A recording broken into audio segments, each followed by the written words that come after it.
The silence hit me first, colder than any winter I'd ever known. It wasn't just a lack of noise, it was an emptiness, a hollow echo in the place where sound should have been. I had just walked through the front door of my apartment, suitcase thudding against the floor, the smell of recycled airplane air still clinging to my clothes. 2 weeks I'd been gone, 2 long weeks on a business trip that felt like a lifetime. All I wanted was to drop my bags, kick off my shoes, and feel the joyful earthquake-like greeting of my best friend. But there was nothing. No happy barks, no scratching at the door, no frantic wagging tail. Just the eerie, suffocating quiet. My heart, usually a steady drum, started to hammer against my ribs. Dread, cold and sharp, sliced through me. "Buddy." I called out, my voice a little shaky, a little too loud in the sudden quiet. I listened, holding my breath. Nothing. Not even the jingle of his collar, as he usually explored some forbidden corner. I dropped my suitcase and moved quickly through the apartment. Kitchen, empty. Living room, cushions still plump on the couch. My eyes scanned the floor for his favorite chew toy, his water bowl, anything that screamed Buddy was here just a minute ago. But the floor was clean, too clean. The water bowl, usually overflowing with slobber and a stray kibble or two, was upturned and dry in the corner. His bed, a warm, fluffy donut that smelled uniquely of him, was gone. The space where it always sat, right beside the sofa, was just a bare patch of hardwood floor. My stomach dropped. This wasn't right. Buddy never went anywhere without me, and Sarah, my girlfriend of 3 years, was supposed to be looking after him. She knew how much he meant to me. He wasn't just a pet, he was family. He was the reason I smiled on bad days, the reason I got up in the morning when the world felt too heavy. He was my shadow, my confidant, my furry soulmate. A new kind of panic set in, a fiery urgency that burned through the cold dread. Maybe he was at the vet. Maybe he was with a friend. My mind raced, trying to find a logical explanation for the gaping hole in my life. Pulled out my phone, fingers fumbling as I dialed Sarah's number. It rang once, twice, then her calm, collected voice answered. "Hey, you are back," she said, her tone flat, almost indifferent. "Sarah, where is he?" I blurted out, skipping any greetings, my voice raw with a fear I couldn't control. "W. Here is Buddy. Is he okay? I just got home, his bed's gone, his bowl's gone." A pause, a long, silent pause that stretched for an eternity. I could hear her breathing, slow and steady on the other end of the line. It was too calm. My blood ran cold again, but this time, it was different. This was not the fear of an accident. This was the dawning terror of something intentional, something much, much worse. "Sarah, tell me where he is," I demanded, my voice rising. Then she spoke, her words precise, each one landing like a tiny, perfectly aimed dagger. "I gave him away." The world tilted. The air left my lungs in a ragged gasp. "You what?" It wasn't a question. It was a choked whisper of disbelief. "I gave him away," she repeated, her voice betraying no emotion, no hint of regret or sadness. "He was too much work. And honestly, I think it's time for us to move on, to be more spontaneous. A dog just ties you down." My head spun. I leaned against the doorframe, the wood cold against my back, trying to anchor myself in a reality that had just shattered into a million pieces. "You gave away my dog." I finally managed to articulate the words, tasting like ash in my mouth. "My dog, while I was gone, without telling me." "It was for the best," she said, a strange, almost serene quality to her voice. "I found him a good home. They have a big yard. He'll be happy." Happy. Happy. The word mocked me, echoed in the sudden emptiness of my apartment. My buddy, my loyal, loving buddy, given away like an old sweater she didn't want anymore. Not just given away, but ripped from his home, from our home, from me, by the person I trusted most in the world. My vision blurred. A hot wave of nausea washed over me. This wasn't just about a dog. This was about betrayal so deep it felt like a physical wound. This was about a deliberate, calculated act that severed a bond I cherished more than life itself. This was about a person I loved, showing me a side of herself so utterly devoid of empathy that it chilled me to the bone.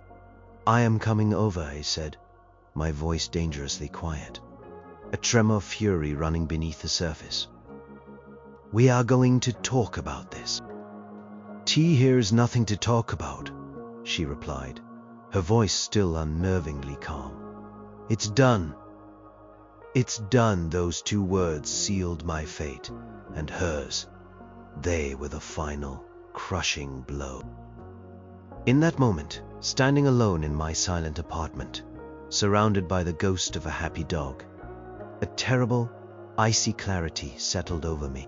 If she could do this to me, to us, to Buddy, then anything was possible, and a cold, dark resolve began to harden in my heart. This wasn't just about Buddy anymore. This was about justice. I barely remember the drive to Sarah's apartment.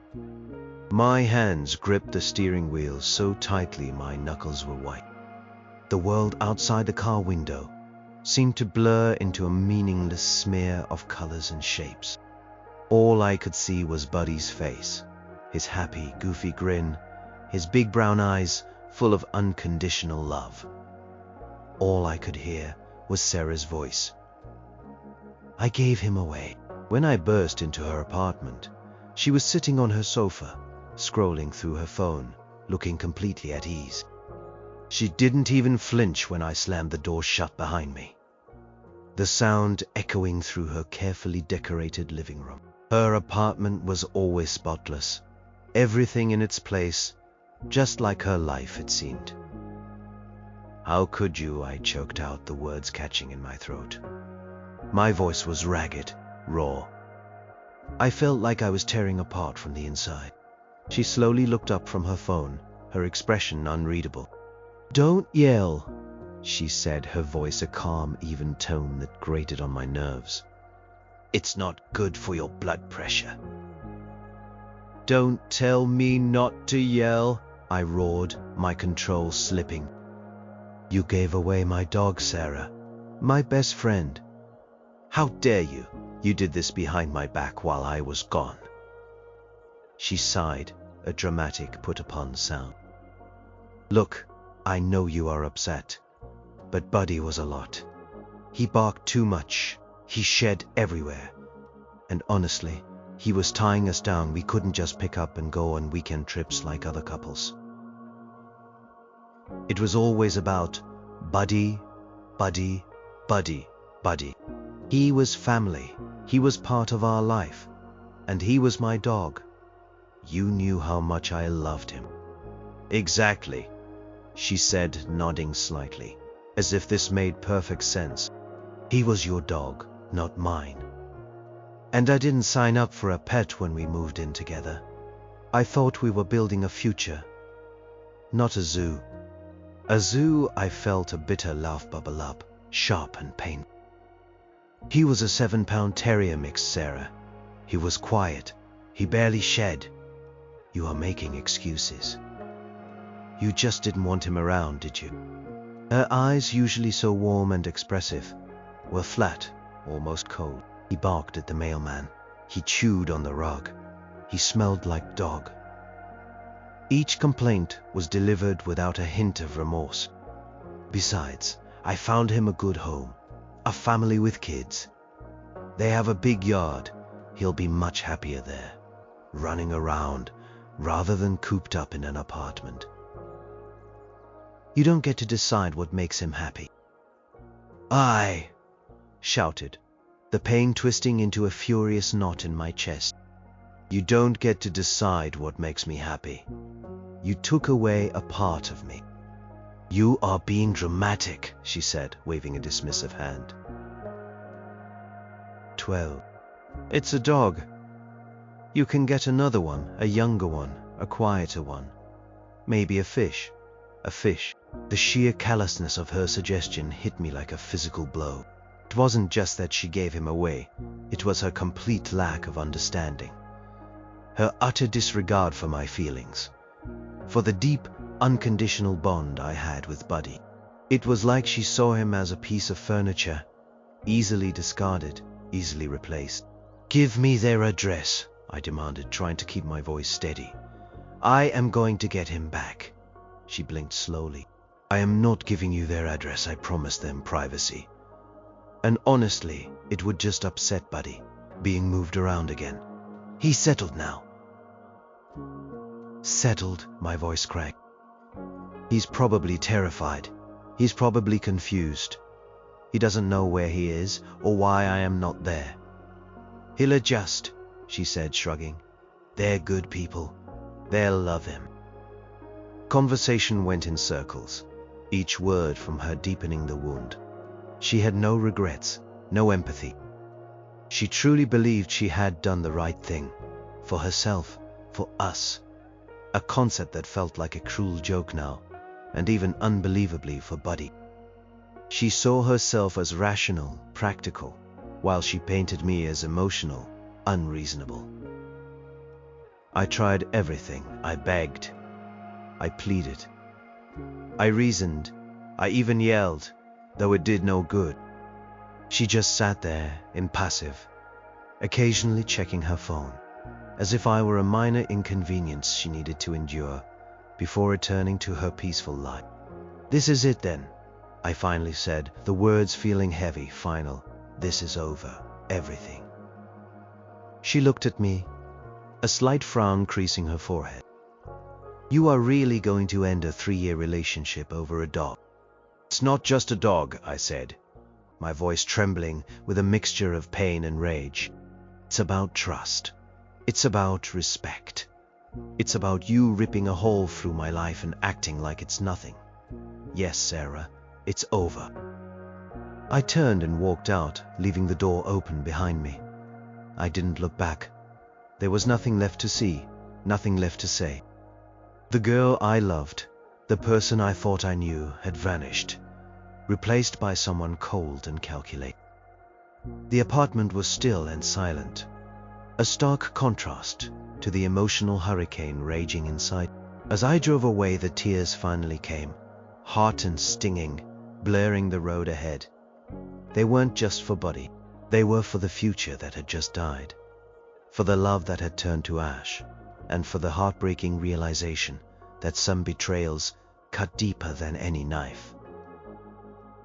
The days that followed blurred into a miserable gray fog. My apartment felt like a tomb, the silence a constant, agonizing reminder of Buddy's absence. Every corner, every shadow, seemed to hold a ghost of him. I'd catch myself reaching for his leash, or instinctively glancing towards his food bowl at dinner time, only to be hit by the crushing reality that he wasn't there. His favorite squeaky toy, a ragged blue hedgehog, still lay under the couch. I picked it up, the familiar texture in my hand and the scent of him. Faint, but still there, was like a punch to the gut. I held it close, tears streaming down my face. It was the only tangible piece of him I had left. Grief is a strange beast. It claws at you, wears you down, but it also morphs. For me, the initial raw sorrow slowly began to mix with a simmering, dangerous anger. At first I was just numb, walking through my days in a daze, barely eating, barely sleeping. Friends called, tried to offer comfort. I am so sorry, they'd say. He was such a good dog. They didn't understand the full depth of the betrayal, though. It wasn't just that Buddy was gone. It was how he was taken, by whom, and the casual cruelty of it all. I tried one more time to find him. I scoured local online forums, pet rescue groups, anything. I even considered hiring a private investigator. But the cost was astronomical, and Sarah had given him away legally, so there wasn't a crime to report. The police couldn't help. It was a civil matter, they said. A dispute between ex-partners. It drove me crazy. She had given away my property, something I loved more than anything, and there was no recourse, no law for a broken heart. My anger festered. I replayed the conversation with Sarah over and over in my head. Her coldness, her excuses, her complete lack of remorse. "It's a dog. You can get another one." Those words were like a branding iron, searing themselves into my memory.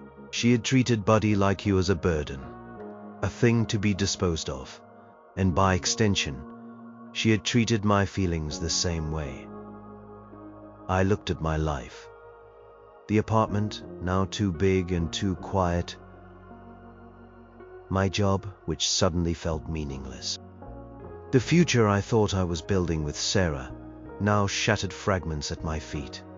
Everything felt tainted.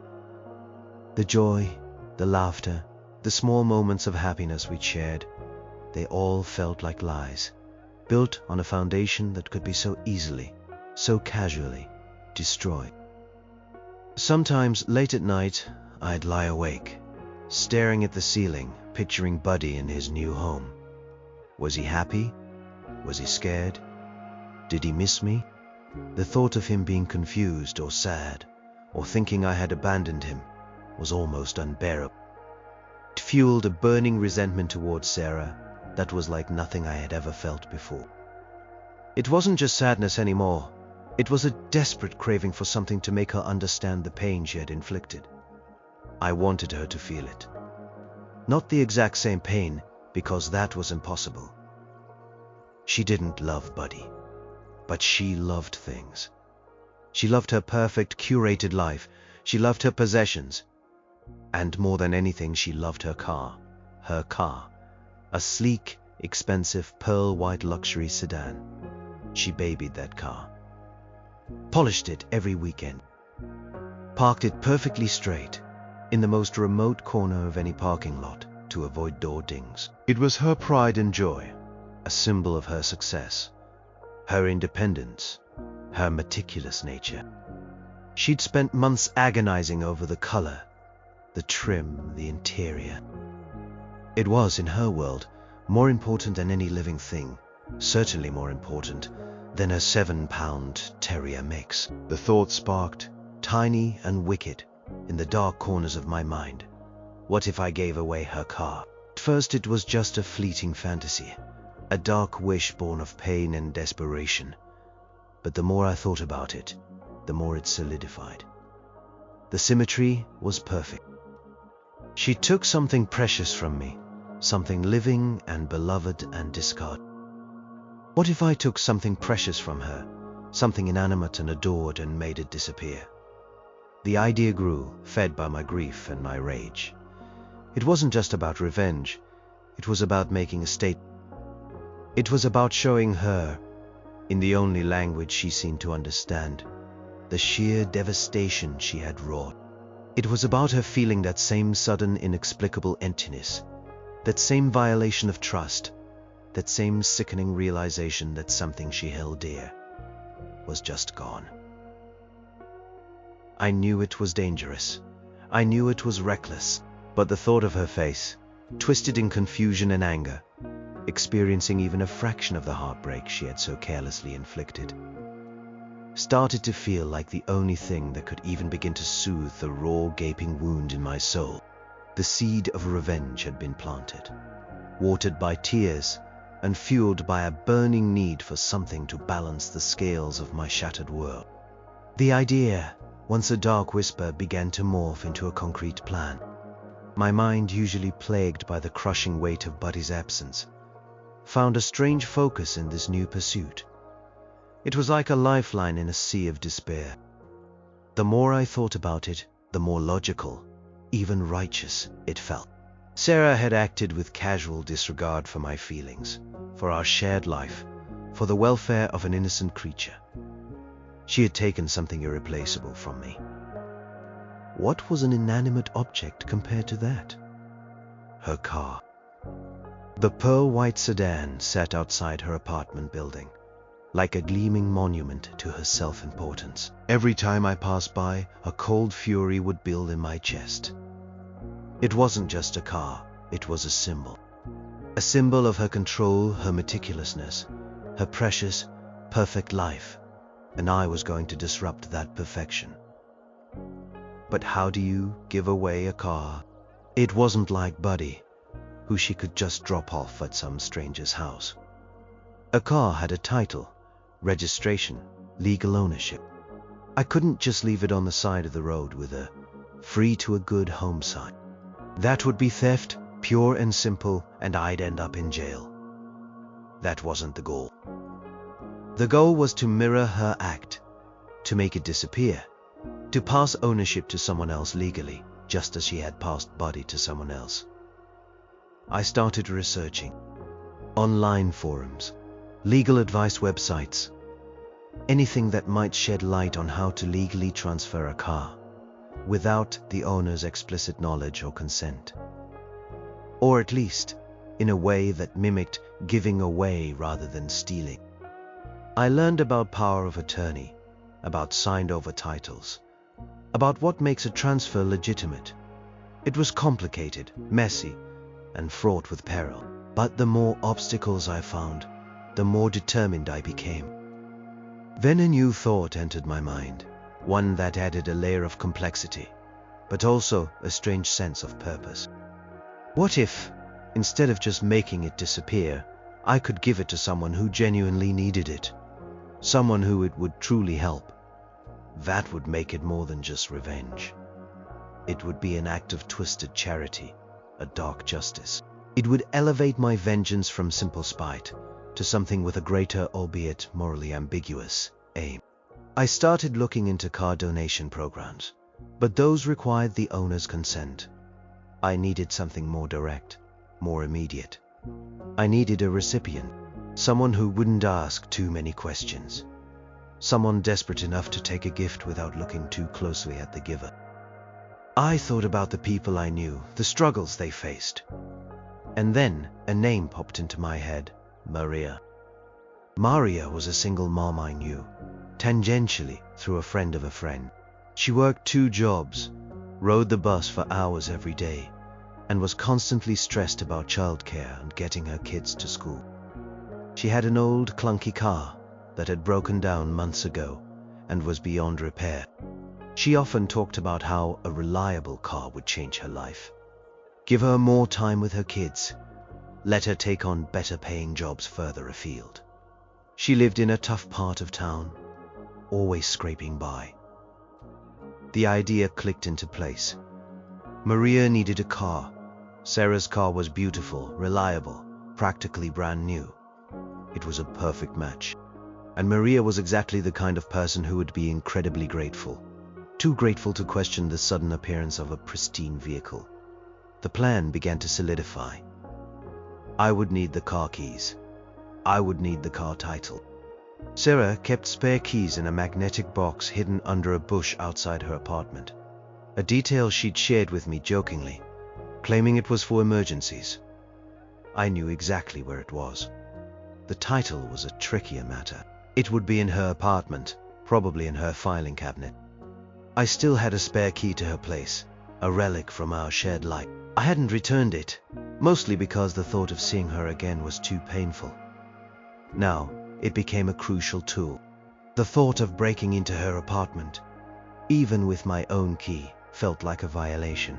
But then I remembered how she'd violated me, how she'd violated Buddy's trust. The scales balanced themselves in my mind. She took my peace. I would take her security. A strange calmness settled over me as the details came together. This wasn't a rash, emotional outburst. This was becoming a calculated, intricate operation. My pain was morphing into focus, my sorrow into steely resolve, It was wrong, I knew that. It was morally grey. Maybe even illegal in some interpretations. But the desire for justice, for Sarah to feel even a fraction of the helplessness I felt, outweighed all other concern. Quiet vengeance was beginning to take shape, piece by careful piece. The days leading up to the plan's execution were a strange mix of heightened tension and meticulous calm. My mind was like a coiled spring, ready to release, but also incredibly focused on every small detail. This wasn't some spur-of-the-moment act. It was a carefully orchestrated symphony of quiet revenge. First, the keys. I drove past Sarah's apartment building late one night. The street was quiet, dimly lit by the streetlights. My heart pounded in my chest, a frantic drumbeat against my ribs.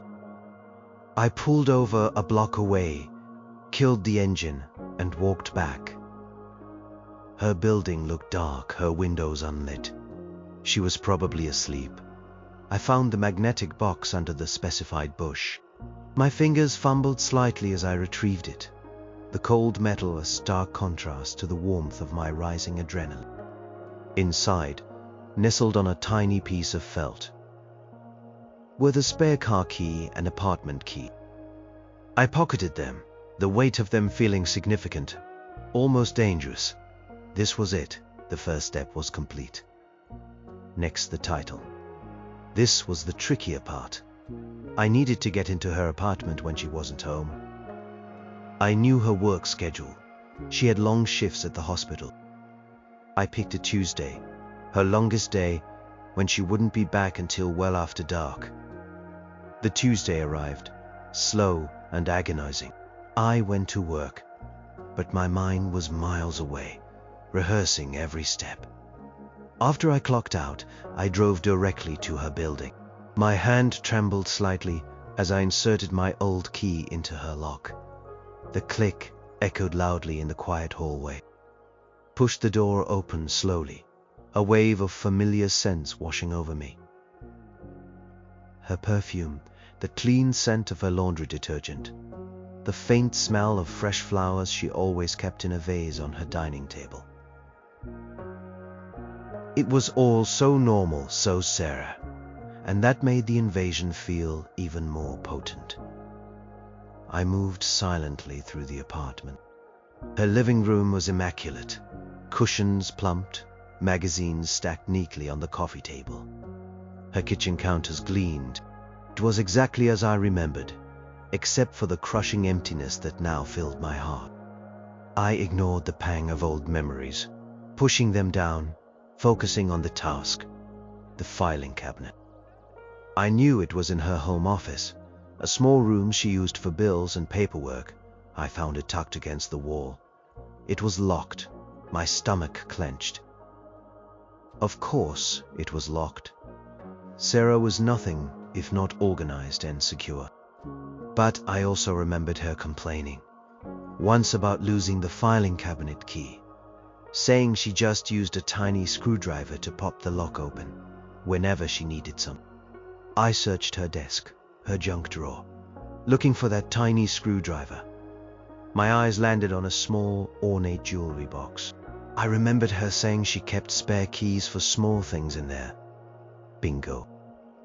Inside, nestled among costume jewelry, was a tiny, almost toy-like screwdriver. With surprisingly little effort, the lock sprang open. I pulled open the top drawer.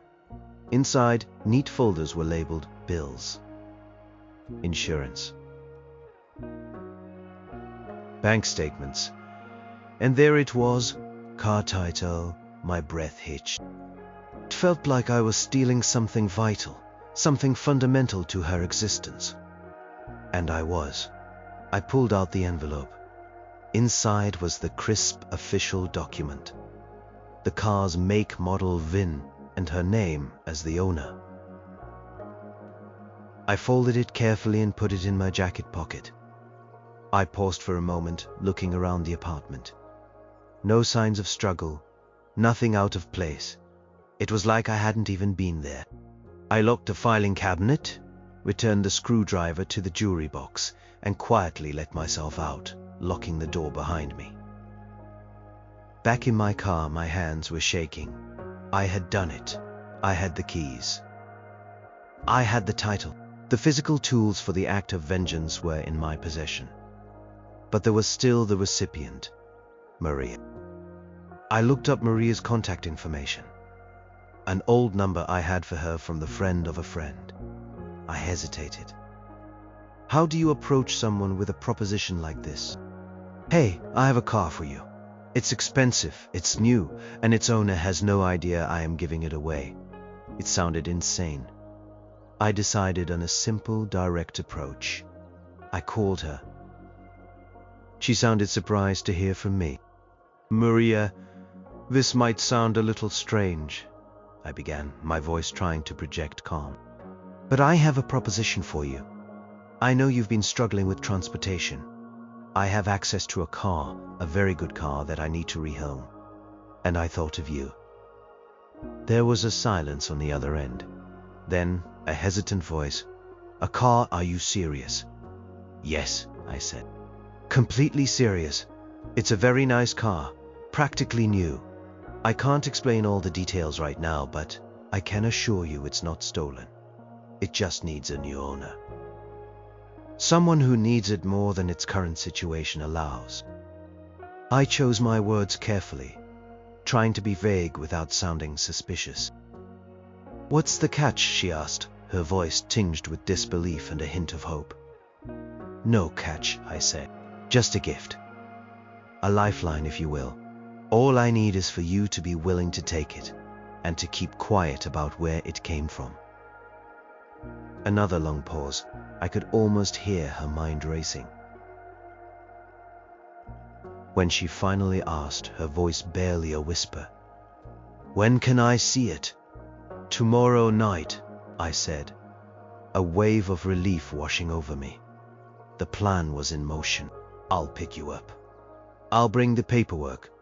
It will all be completely legal, just a transfer of ownership. I knew I was stretching the truth on legal, but the title was real. Are you in? I am in, she said, her voice filled with a mixture of awe and dawning hope. Oh my God. Yes, I am in. The call ended. I leaned back in my seat, a strange hollow feeling settling in my chest. The gears were turning. The trap was set. Soon, Sarah would feel the emptiness I lived with every single day. Soon, the scales would be balanced. The night I planned to give away Sarah's car was thick with anticipation. The air hummed with an almost electric tension, a mix of apprehension and a strange, cold resolve. I had spent the day going over the logistics again and again, like a general planning a battle. Every detail had to be perfect. I had told Maria to meet me at a gas station on the outskirts of town, away from both our neighborhoods. I didn't want any chance encounters or questions. I arrived early, parking my own modest car a little distance away, and waited. The air was cool, a gentle breeze rustling the leaves in the trees overhead. Just before the agreed-upon time, Sarah's pearl-white sedan pulled into the gas station. My heart gave a little jolt. Sarah, oblivious, was already filling her tank. She leaned against the car, scrolling on her phone, utterly absorbed in her own world. Car gleamed under the station lights, a stark reminder of her priorities. She loved that car more than she had ever loved Buddy. I watched her, a knot tightening in my stomach. Was this really what I wanted? To cause her this much pain? The image of Buddy, confused and scared in a new home, flashed through my mind, and the doubt evaporated. Yes, this was what I wanted. She had chosen this path. Once she was done, she drove away, heading home. I waited a few minutes, giving her time to get back to her apartment. Then, I drove my car to a strategic spot near her building, a little street that was usually quiet and unmonitored. I put on a dark hoodie, pulling the hood low over my face, even though it was unlikely anyone would recognize me. It was more for my own psychological armor than for actual disguise. The spare car key felt cold and heavy in my hand as I approached her car. It was parked in her usual spot, perfectly aligned between the painted lines. I slid into the driver's seat. The leather felt smooth under my fingers. The new car smell still present, even after several months. I started the engine. It purred to life, a low, powerful rumble. This machine, so carefully maintained, was about to embark on a very different journey than its owner ever intended. I drove slowly, carefully, towards the meeting point with Maria. I had the car title in a folder on the passenger seat, already filled out for transfer. My forged signature for Sarah's on the seller line. I knew the risks. Forgery was a serious crime. But I had to complete the illusion of a gift, a legitimate transfer. It was the only way to mimic what Sarah had done. Maria was already there when I arrived, standing nervously beside a bus stop bench, clutching a worn handbag. Her eyes widened as I pulled up in the gleaming white sedan. She couldn't hide her awe. "Wow," she breathed, walking towards the car. "It's even nicer than I imagined." I tried to keep my voice even, calm. "Hop in. Let's make this official." She got in, her movements hesitant as if afraid to touch anything. "This is incredible. I can't believe it. I told you," I said, handing her the folder. "It's all here. The title signed over to you. A bill of sale for $1 just for the record. You'll need to take it to the DMV to register it in your name. That's all." She looked at the paperwork, then at me, her eyes shining with unshed tears. "Why are you doing this?" she whispered. "Who gives away a car like this?" I looked straight ahead, gripping the steering wheel. Let's just say someone had a very valuable lesson to learn about what it feels like to lose something precious. My voice was flat, devoid of emotion. "This car is going to change your life, isn't it?" She nodded, tears finally spilling down her cheeks. "It's going to change everything. I can get a better job. I can take my kids to the doctor without relying on buses. I can give them so much more." The sincerity in her voice was like a cool balm on my seething anger. This wasn't just revenge. It was also helping someone. It made the bitter taste of my actions slightly less potent. It wasn't purely destructive. "Then it's yours," I said, pulling over into an empty parking lot. "Take care of it. It's a good car."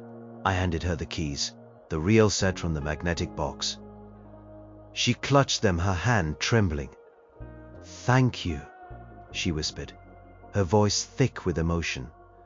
"Thank you so much. I don't know how I'll ever repay you." "You don't need to," I said, getting out of the car. "Just use it well. That's repayment enough." I walked around to the passenger side, opened the door for her, and she slid into the driver's seat. She looked at the dashboard, touching the steering wheel, a look of pure wonder on her face. "Wait," she said, as I started to close the door.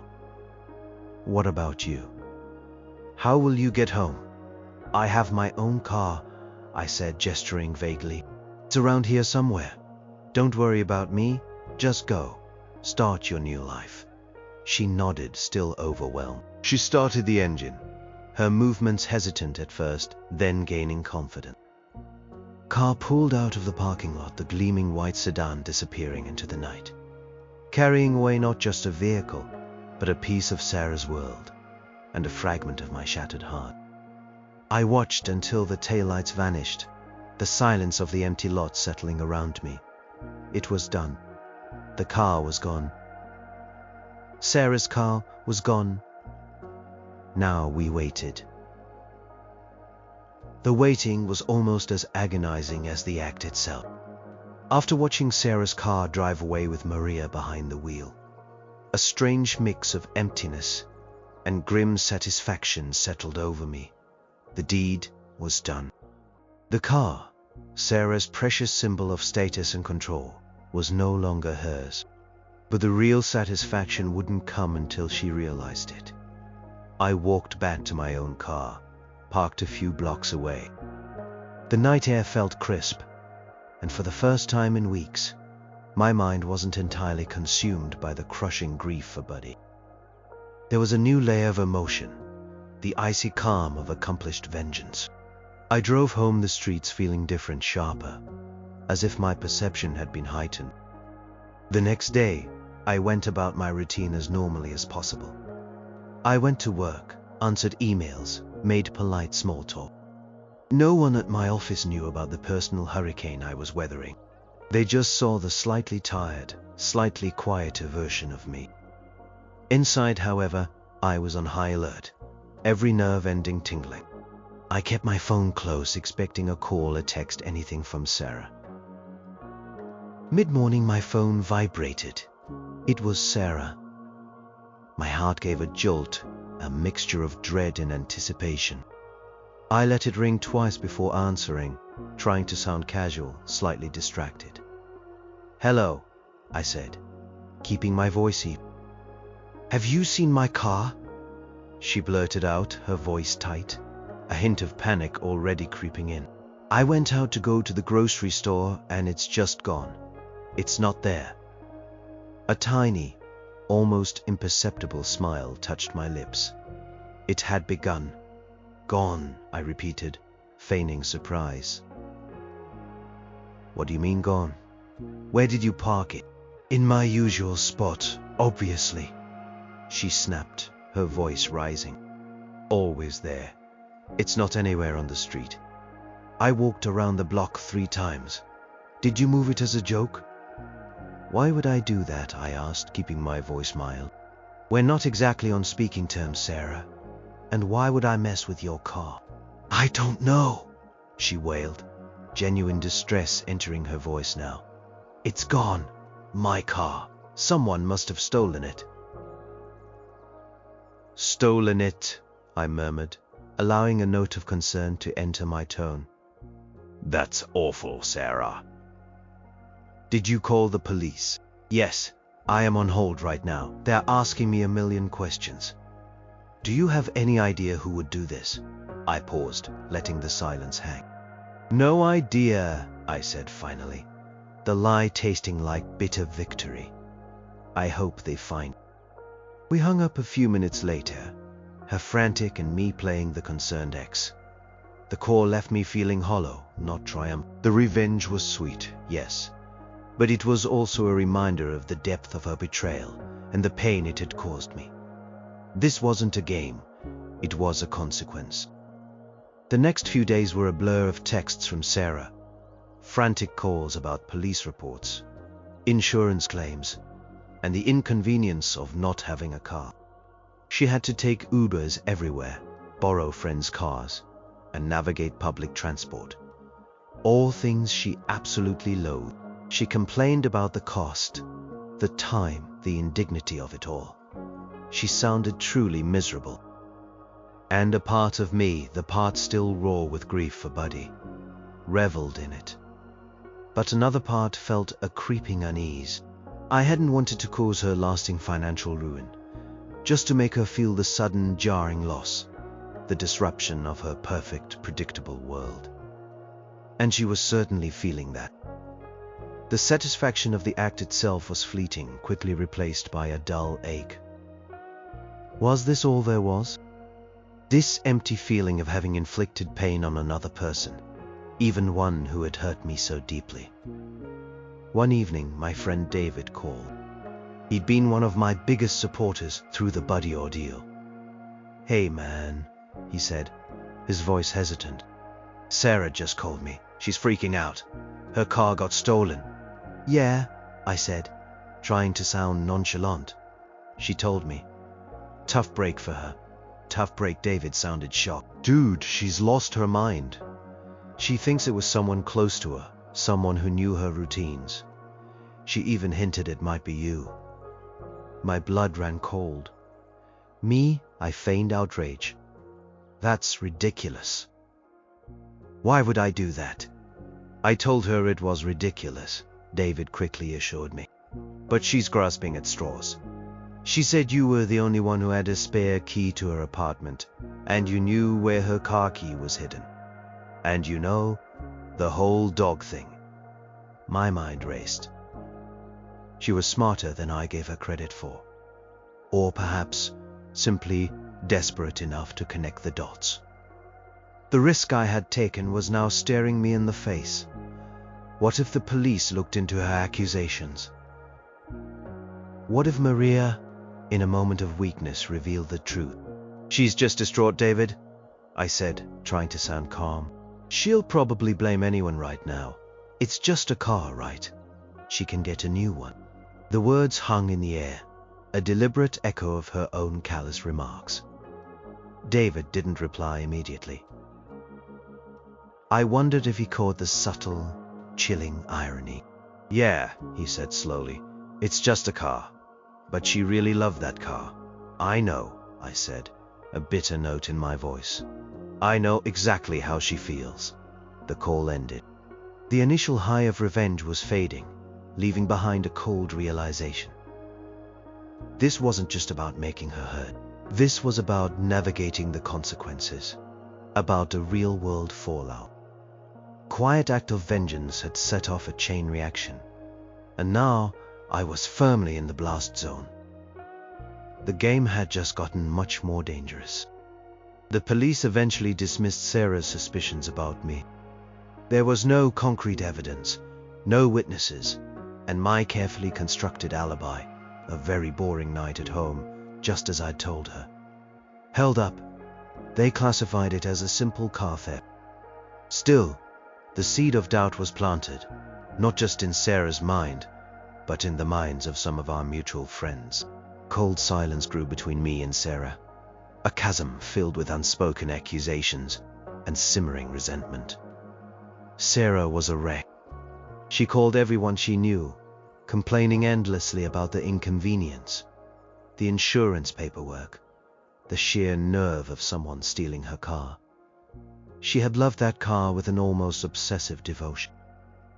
It was her status symbol, her freedom, her carefully curated image. To her, it wasn't just a vehicle, it was an extension of herself. And now it was gone, leaving a gaping hole in her meticulously planned life. I heard about her struggles through the grapevine, how she had to start taking buses, how much she hated the crowded public transport, how she was always late for appointments. Her work friends noticed her stress, her less polished appearance. Her perfect, serene facade was cracking under the pressure of daily inconvenience and loss. And as I listened to these second-hand reports, a strange mix of emotions churned within me. There was the grim satisfaction. Yes, she was feeling a fraction of what I had felt. She was experiencing the helpless rage, the feeling of violation, the frustration of something precious being ripped away. The scales were balancing slowly, but beneath that satisfaction, a different feeling began to surface. A hollowness. This revenge, this elaborate scheme, hadn't brought Buddy back. It hadn't healed the wound in my heart. It had just created another wound, albeit in someone else. The satisfaction was fleeting, replaced by a dull ache. Was this what I wanted? To become the kind of person who inflicted pain, even in the name of justice? Then something unexpected happened. Maria called me. "Hey," she said, her voice full of an excitement I hadn't heard from her before. "I just wanted to thank you again. This car, it's truly changed everything." She told me how she'd been able to take on an extra shift at her second job, a better paying one further away, because she no longer had to worry about bus schedules. She could drop her kids off at school on time and pick them up without scrambling. Her kids, she said, loved the car. They felt safer, happier. They even got to visit their grandmother, who lived out of town for the first time in years. "It's like magic," she said, a tearful laugh in her voice. "It's given us our lives back. You have no idea what this means to us." And listening to her, I felt a flicker of something truly good. The car wasn't just gone, it was doing good. It was serving a purpose, making a tangible, positive difference in someone's life. This wasn't just about Sarah's loss. It was about Maria's gain. It made the bitter pill of revenge slightly easier to swallow. But then, the other shoe dropped. One evening, about a month after the car disappeared, my phone rang. It was Sarah. Her voice was icy calm, a stark contrast to her previous frantic calls. This wasn't panic. This was controlled fury. "We need to talk," she said without preamble. "Face to face." My stomach clenched. "About what?" I asked, though I already knew. "My car," she said, her voice dangerously quiet. "And your dog." A chill went down my spine. She knew, or she suspected enough to confront me directly. My heart pounded, but I tried to keep my breathing even. "I don't know what you are talking about," I said, trying to sound confused. "Don't play dumb," she snapped. "I know you did it. I just know it. The police don't believe me, but I know. No one else knew where my spare key was. No one else had a key to my apartment. And no one else had a motive like you did." "A motive?" I scoffed, trying to sound indignant. "What motive?" "Don't insult my intelligence," she hissed. "My car disappears. Right after you find out. I gave away your precious dog. It's too much of a coincidence. You took something I loved because I took something you loved." The air crackled between us. The moment of confrontation I had both dreaded and anticipated was here. My mind raced. Should I deny it? Should I confess? The simple language of a confession seemed fitting. No more games. "You are right," I said, my voice low and steady. "I did it." The line went silent for a moment. I could almost hear her shock, her disbelief. You admitted it," she finally stammered, her voice incredulous. "Yes," I said. "I gave away your car. Just like you gave away my dog." The full weight of my confession hung in the air. The silence on the other end was deafening. This wasn't just about a car or a dog anymore. This was about the shattering of trust, the raw pain of betrayal, and the desperate, morally ambiguous lengths one would go to when pushed to the absolute breaking point. The storm was finally here, and I was ready to face it. The silence on the line after my confession stretched, thick and heavy like a suffocating blanket.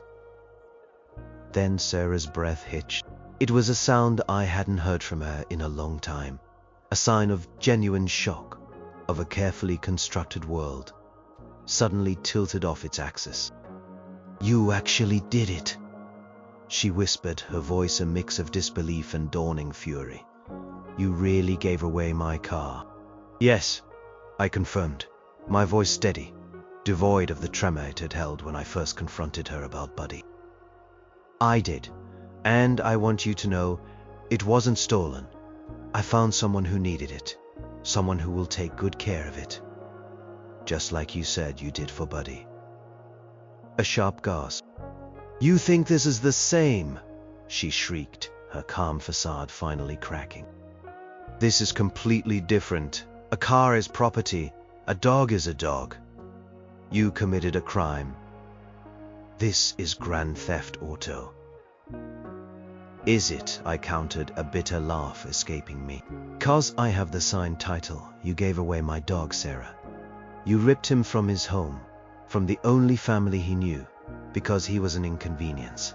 You didn't ask me. You didn't care about my feelings. You just did it. And you felt completely justified." "He barked. He shed. He tied us down." She spat, her voice rising in pitch. "He was a living, breathing being who loved me unconditionally." I roared back, the pain and rage I'd suppressed for weeks finally boiling over. "He was family. You threw him away like trash. And then you told me to just get another one." "So tell me, Sarah, how does it feel to just get another one of your precious car?" There was a choked sound from her end. You monster. You cold, heartless monster. How could you? That was my car. I worked for that car. And I worked for Buddy. I shot back, each word a hammer blow. I loved him. I spent every day with him. He was my companion, my joy, my reason for smiling. And you took him. You extinguished that joy because of your selfish, superficial desires. Do you have any idea how many nights I cried myself to sleep, wondering if he was scared, if he was missing me, if he thought I abandoned him? My voice trembled now, not with anger, but with the raw, exposed pain of it all. You don't know what it feels like to have your heart ripped out and then told to just get over it. You dismissed my grief, Sarah. You dismissed my love. And so, I decided, you needed a taste of what it felt like to have something you valued deeply, something that represented your freedom and your status, simply vanish. A long, fraught silence. I could hear her ragged breathing, the occasional sniffle. Was it finally getting through? Was she finally feeling even a fraction of the devastation she had caused? I am calling the police, she finally said, her voice thin but resolute. I am telling them everything. I am telling them you admitted it. You'll go to jail. Go ahead, I said, my voice surprisingly calm. Tell them. Tell them how you casually discarded a beloved family member. Tell them how you left me heartbroken and distraught. Tell them how I tried to get him back, and you refused to even give me his new family's contact information.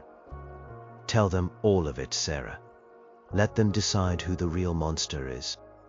You think they'll care about a dog, she scoffed, a return to her cynical self.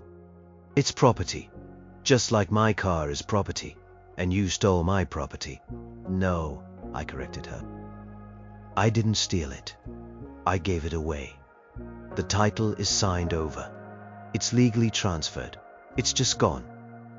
To a new home, a better home in fact, where it's truly appreciated and desperately needed. Unlike where Buddy ended up. That last part hit a nerve. She let out a frustrated cry. You are insane. You are completely unhinged. Am I? I asked, a bitter smile touching my lips. Or am I just making you feel a small fraction of the pain you so thoughtlessly inflicted on me? I lost my best friend, Sarah. Because of you, you lost a car. Because of me. Call it poetic justice. Call it whatever you want. Conversation deteriorated into accusations and increasingly desperate threats from her. She vowed to ruin my life to make sure I paid for this. But her words felt hollow. The power had shifted. She was reacting to my actions, feeling the consequences of her own. It's over, Sarah, I said, cutting her off. Everything, here is nothing left to say. You made your choice, and I made mine. Goodbye. I hung up. My hand was shaking, but my chest felt lighter than it had in weeks. The confrontation was over. The truth was out. There was no going back. The bridges were burned, the relationship utterly destroyed. But for the first time in a long, long time, I felt a strange sense of clarity, even peace. The truth, however ugly, was finally out in the open. The aftermath of my confession to Sarah was a whirlwind.